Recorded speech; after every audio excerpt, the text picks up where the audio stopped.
That report ready, Albright? I'm sorry, Mr. Honeywell, but I've been worrying about Margie and that darn automobile race. For crying out loud, are you still moping about that? If you don't want the girl to enter, put your foot down and stop pleading. Yeah, but you've never had a daughter. When they reach 21, poof, you lose all control over them. Yeah, well, one good swat with an old-fashioned razor strap and poof, I'd be right back in control again. It isn't just the race, it's the trip down there. 300 miles. A girl shouldn't drive that far alone. All right, you've got to snap out of this. Do you know who's coming to see this report day after tomorrow? I know. DeWitt Davenport, Vice President of Consolidated Lumber. Well, don't worry, I'll have it ready. See that you do. 300 miles alone and then that auto race.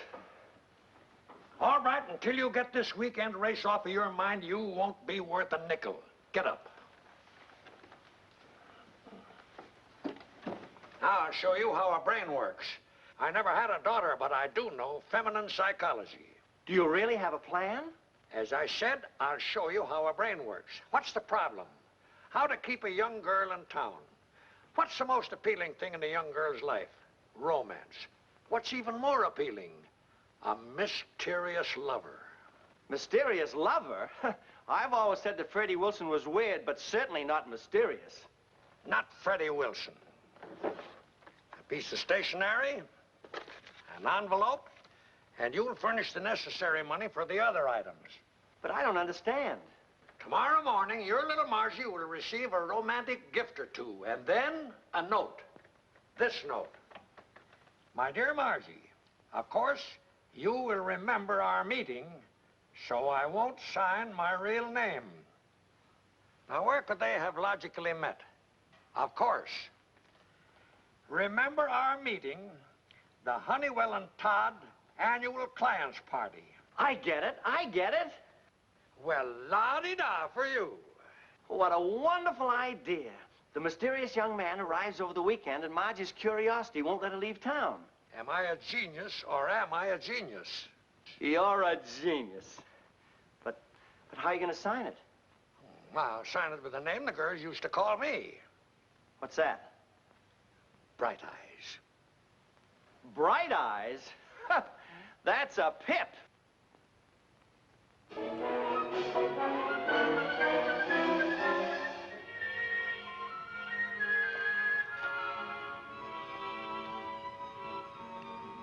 What's the book? Something about sport car racing, I suppose. No, it's all about hypnotism. Belongs to Mrs. Odetts.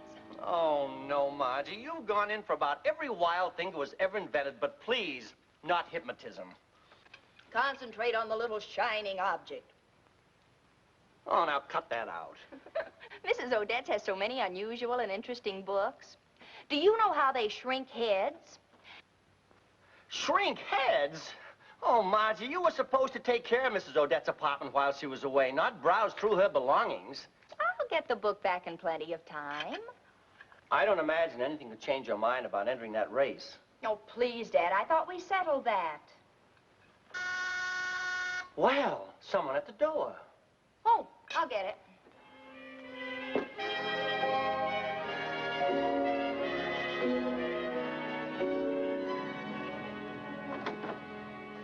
It's for you, Miss Margie. Flowers. Thanks, Charlie. Freddie must have gotten his misunderstanding straightened out at the unemployment office. Well, good for Freddie. Roses with an orchid. Freddie couldn't afford an orchid, even a used one. To Margie from Bright Eyes. Bright Eyes? Dad? Oh, come on, honey. You don't have to pretend with me. Who is he? I don't know. This one's candy. You can smell it. How long has this been going on? Oh, honey, what's his real name? I don't know. Maybe this will be more explicit. Sweets for the sweet from Bright Eyes. Who is he? Dad, I don't know. I'm sorry, I forgot. This came with the candy. Thanks, Charlie. Flowers, candy, and now a letter. Well, of course, you still don't know who it is. So maybe I will in a minute. Dear Margie, of course you'll remember me, so I won't sign my real name. Bright Eyes. You mean you really don't know who it is? No, I've told you. Remember our meeting at the annual Honeywell and Todd clients party? Margie, my dear, I have often thought about that night and the way you kissed a rose and told me to keep it always. He didn't forget. You remember him? Yeah, but it wasn't a rose, and I didn't tell him to keep it. It was a carnation, and I didn't kiss it. I ate it. But he wouldn't remember me. That was in kindergarten. Whenever the warm winds blow and the full moon beams, I hear your voice and see the light in your eyes. The light that shined when you said, "You may kiss me." How could I ever forget? Well, so you do remember who he is. Frankly, no, but it must have been a heck of an evening. I shall be in town this weekend. I've sent this note and my little tokens of affection through my New York representative. Uh-oh. And you'll be away this weekend. No address, no nothing. And 10,000 messenger boys in New York City. If I could only get in touch with him. Bright eyes, bright eyes. Oh, don't worry. You'll be out of town, and I'll just tell him that you're sorry that you couldn't reach him. Morning, Albright. Margie. Thought I'd drop in and drive you down to the office. Candy and flowers. Who's a nice boy? I don't know. Well, let's go. Goodbye, honey. Bye. Warm winds and a full moon. You may kiss me. How could I ever forget a nervous boy like that?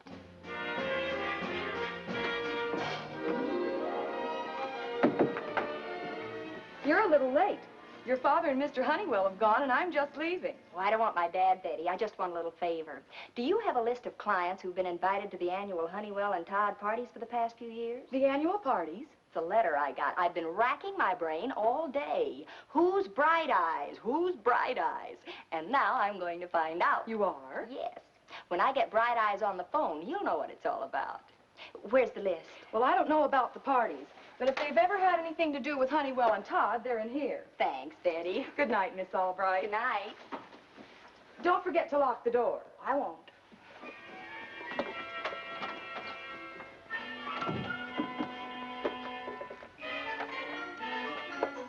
This could take years.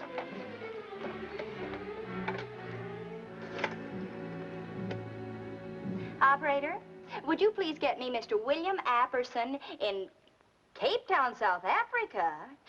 Cancel that one, operator. Get me Mr. Harmon Andrews in Atlanta, Georgia. The number is Peachtree 35144. The trunk lines are busy? Would you call me back? Thanks. The number is Dunbar 36862.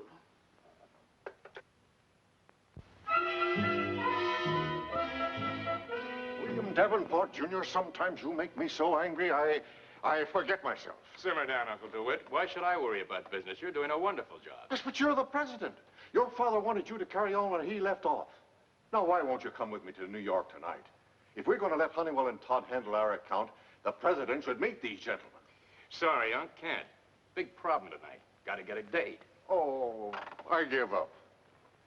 Look, Uncle DeWitt, I'll compromise. I'll call Honeywell and Todd and meet them over the phone.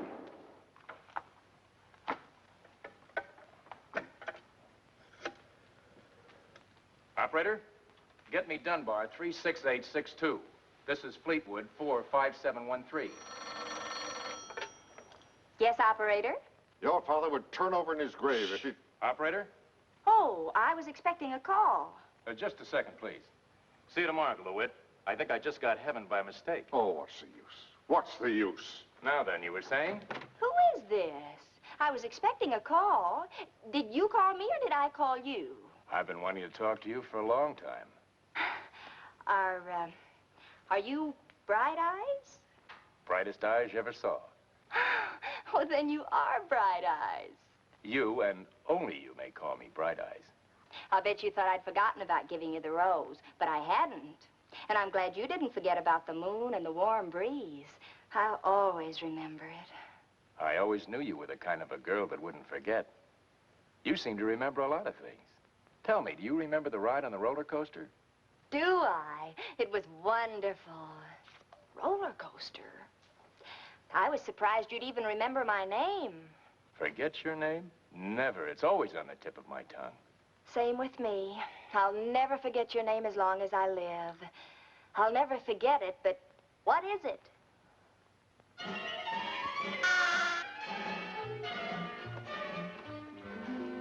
Thought you'd like to know I got the theater tickets. Swell. And tonight, after Mr. DeWitt Davenport signs, the great Consolidated Lumber Corporation becomes another happy client of Honeywell and Todd. How are you coming with Margie? Well, she hasn't come in yet. She's probably canceling her plans for the auto race. Dad! Dad! I found him! I found him, Dad! You found whom? Not whom, him. Hi, Mr. Honeywell. I found Bright Eyes. Margie! Yes? You found Bright Eyes? Yes. That's a physical impossibility. Margie, what are you talking about? There is no Bright Eye. But you didn't know his real name. But you know the old Albright spirit, Dad. Never give up. So I tracked him down. I figured that if we met at a Honeywell and Todd party, his name would be on your list of clients. So I started calling and asking for Bright Eyes. So you're a genius. I don't dig you two. Oh, what a wonderful voice. What a wonderful name. Bill Davenport. Bill Davenport?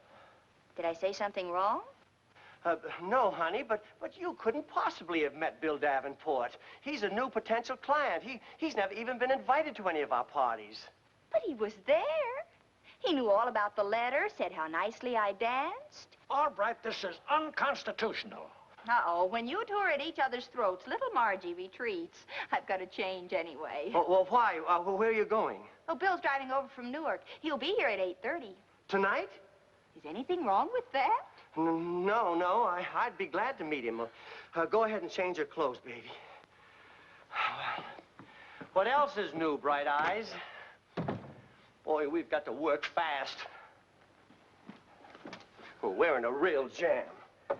If Bill Davenport and Margie get together, he'll find out about that letter. Then he'll know we played a prank like a couple of kids. If his Uncle DeWitt finds out, he'll think we're a couple of fools. And this is the biggest account we ever had a crack at. Oh, we got to get Margie out of here before Bill arrives. I know I've got it. Operator, get me Newark. I want to speak to Mr. Sam Waterman, Bay 96421. I'm going to get Sam to send Margie a wire and sign it Bill Davenport. Now, give me a couple of those theater tickets. Mr. DeWitt Davenport is not going to show tonight. Fine. Now, you meet the old man. Now, Bill gets here at 8:30. By 8:45, I'll have him well on his way, and then you can bring the old man over. All right, I gotta hand it to you. Oh, then we won't need this Bright Eyes letter that I wrote to send out tomorrow. Oh, for crying out loud, get rid of it. Now, go and meet the old man. Yes, operator, I'm waiting.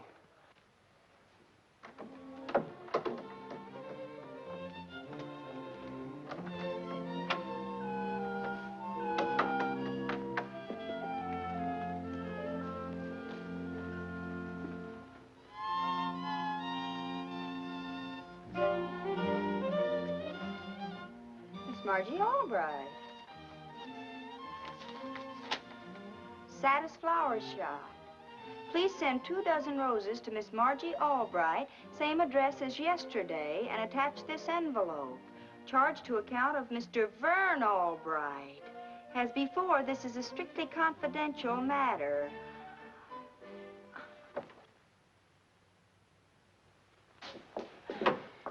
I'm sorry, honey, but at least it was nice of Bill to send you that telegram instead of just standing you up. I wonder what happened. He won't be able to get here until the weekend. Well, after all, those were his original plans. Remember the Bright Eyes letter? Oh, who cares anyway? It was just lucky that you had these tickets. And you do want me to go to the show. I want you to go because you'll love it. Now run along and pick up Freddie and have a nice time. Okay, Dad. Bye. Bye, baby.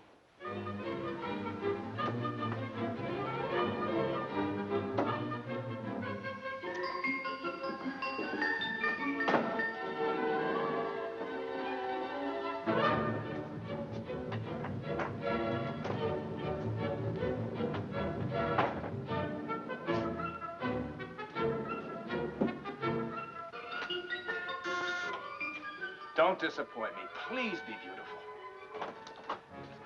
Yes? Is Margie in, sir? She's expecting me. I'm Bill Davenport. Bill Davenport? But I thought your Uncle DeWitt was coming. I'm Vern Albright. Well, you don't understand, Mr. Albright. I'm not here on business. I spoke with Margie over the phone this afternoon. We have a date. You spoke with Margie? Yes, at Honeywell and Todd's. Oh, but that's impossible. My daughter Margie's been in Europe for 2 weeks. In Europe? But the call came from your office. Oh, I'm sorry, my boy, but I'm afraid somebody's been playing a joke on you. I hope you won't hold it against us. Joke, huh? Well, maybe a cleaning woman with a young voice or something. I'm terribly sorry, my boy. That's okay. Good night. Good night.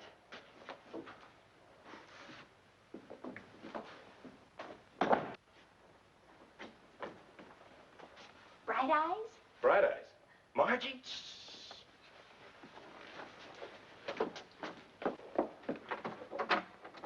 Boy, have you got your father fooled. He thinks you're in Europe. Oh, no, he doesn't. I think he's playing a little game called Let's Keep Margie Out of the Race and Away from Clients. Huh? My father and I are a small but very complicated family. But let's forget it and talk about us. Do you think I've changed much since the party? Not at all. Well, a little more beautiful, maybe. Same with you. A little more handsome. Thanks. You know something? What? It must have been kind of dark that night. Frankly, I don't remember your face. You don't? You know I'm not Bright Eyes. By the way, who is that guy? He could give me some pointers on letter writing. He isn't anybody. You and I have been duped. How'd you like to dupe the duper? Your father? My father. Sounds fair to me. What'll we do? I don't know. Hey, I think I do know. Bill Davenport, what are you doing back? I'm retracing my steps, Mr. Albright. I lost my billfold somewhere tonight. There it is. Oh, fine. Well, I'll see you again sometime. Oh. Something wrong? You're not supposed to be here. I'm not? No, because this is Mr. Bill Davenport and my daughter Margie's in Europe. Oh, I see. Well, that ought to keep her from meeting Mr. Davenport. Oh, please be understanding. This isn't my daughter because my daughter Margie's in Europe. Sure, Mr. Albright. But the least you can do is introduce me to this charming girl. Then my trip won't be entirely in vain. Yes, Mr. Albright, introduce us. Oh, yes, of course. This is Mr. Davenport, and this is Miss Jones. Nice to know you. The same. Are you a friend of the family's? Well, you notice how nervous Mr. Albright is. Yes, I've noticed. Well, I'm sort of connected to his nervousness. Oh, yes, she's always connected to my nervousness. I don't get it. Well, if you'll step in the living room and wait for a minute, Mr. Davenport, I'll show you. So you tried to trick little Margie, huh? All right, I know I did, but please don't give me away. This fella's connected with a big deal.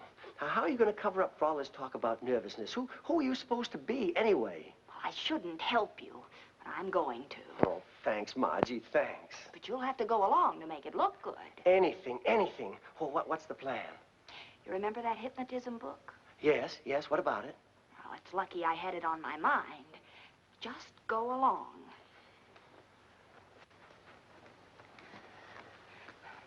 I've calmed him down pretty well, Mr. Davenport.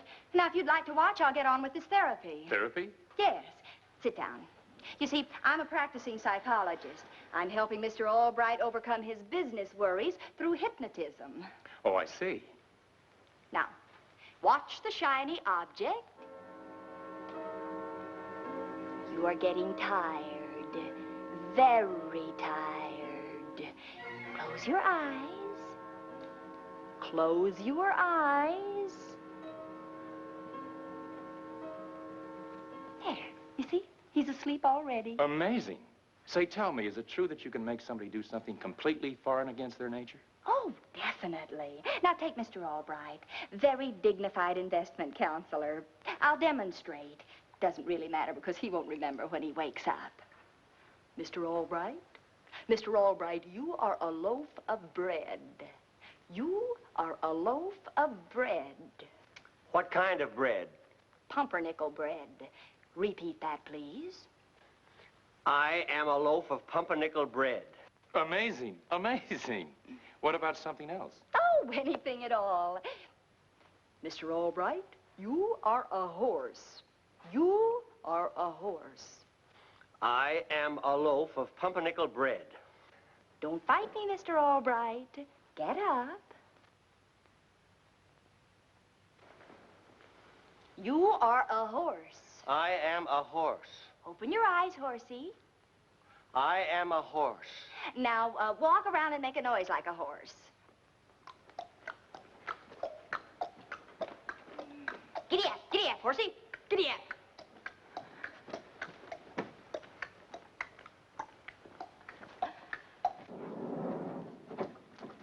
You'll be impressed with Albright, Mr. Davenport. Level-headed fellow. Perfect example of the type of man associated with Honeywell and Todd. Whoa, boy. I'm sure glad Mr. Albright won't remember this. He'd probably never forgive you for making him do this in front of me. But then he doesn't know that I'm the real head of the Consolidated Lumber Company. You are? Yes. But don't worry. I'm finding this very interesting. Let him answer the door. Go to the door, horsey. And remember, you're a horse.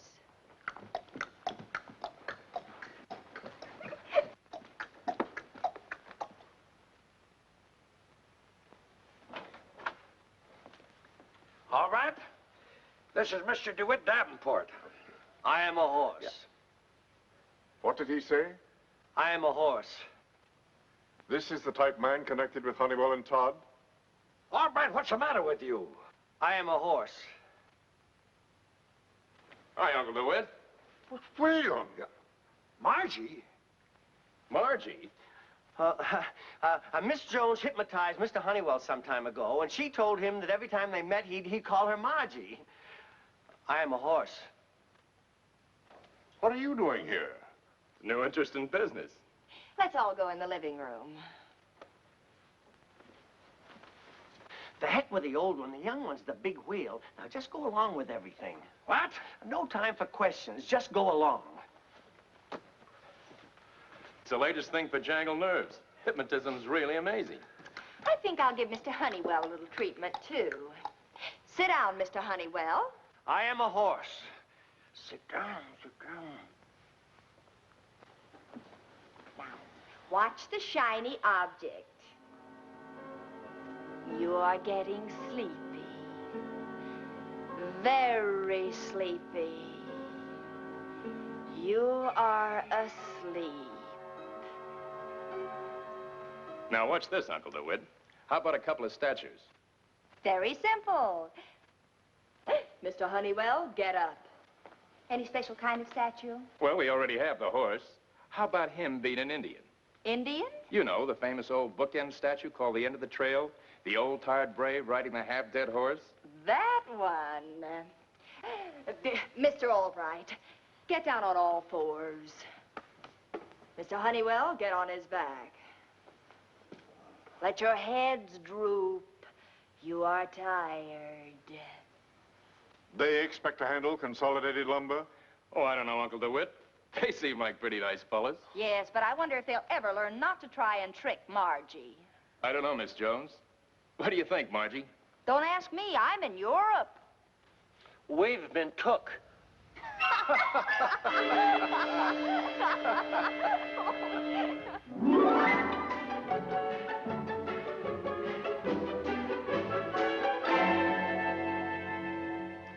Margie, I mean it. If you ever make a fool out of me like that again, Dad, who started it? Okay, okay. But you realize you almost wrecked one of the biggest deals we ever had?